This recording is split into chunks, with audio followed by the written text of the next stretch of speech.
Dubai international স্টেডিয়ামে শ্রীশান্তকে দেখে ভক্তদের ভিড়। ফিক্সিং সহ নানা বিতর্কে জর্জরিত সাবেক ভারতীয় পেসারের জনপ্রিয়তা আছে এখনও। খেলোয়াড়ি ক্যারিয়ারে অস্ট্রেলিয়ার বিপক্ষে একাধিক ম্যাচে তার বোলিং পারফরম্যান্স ছিল আলোচিত। এবার চ্যাম্পিয়ন্স ট্রফির সেমিফাইনাল নিয়ে শ্রীশান্তের ভবিষ্যৎবাণী অজিদের উড়িয়ে দেবে India. Australia is just another team and we have defeated Australia so many times. Even I was a part of 2007 World Cup. দল ভালো করলে বড় গলায় কথা মানায়, তবে বাংলাদেশের ক্ষেত্রে বিষয়টা উল্টো। যে দল এক ম্যাচও জিততে পারেনি তারাই শিরোপা জয়ের স্বপ্ন দেখিয়েছিল। বিশ্ব ক্রিকেটে হাসির পাত্র হয়ে ওঠা দলটাকে নিয়ে সম্ভবত খুব একটা ভাবেও না অন্যরা। সুনীল গাভাস্কারের কাছে অফ এয়ারে বাংলাদেশ সম্পর্কে জানতে চাইলে মশকরা করে বলেছিলেন কংগ্রাচুলেশনস। আর শ্রীশান্ত দলের হেড কোচের নাম আফগানিস্তানের কোচের সঙ্গে মিলিয়ে ফেললেন। Jonathan Trott makes, the coach makes, the players should follow and I'm sure Bangladesh is in good hands.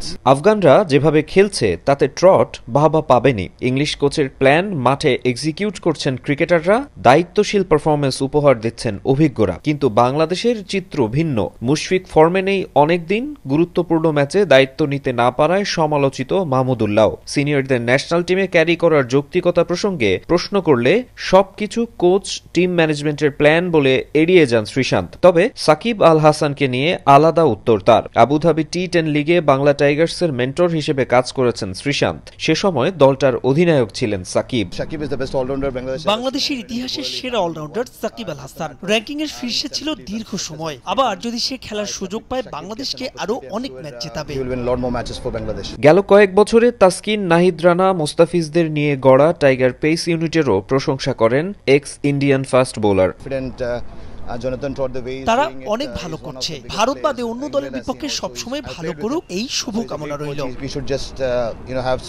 শ্রীশান্তের মতো অনেকে সম্প্রতি বাংলাদেশি পেসারদের প্রশংসায় ভাসালেও চ্যাম্পিয়ন্স ট্রফিতে খুবই সাদামাটা ছিল তাদের পারফরম্যান্স। মাকসুম আলম খান, সময় সংবাদ, দুবাই, সংযুক্ত আরব আমিরাত।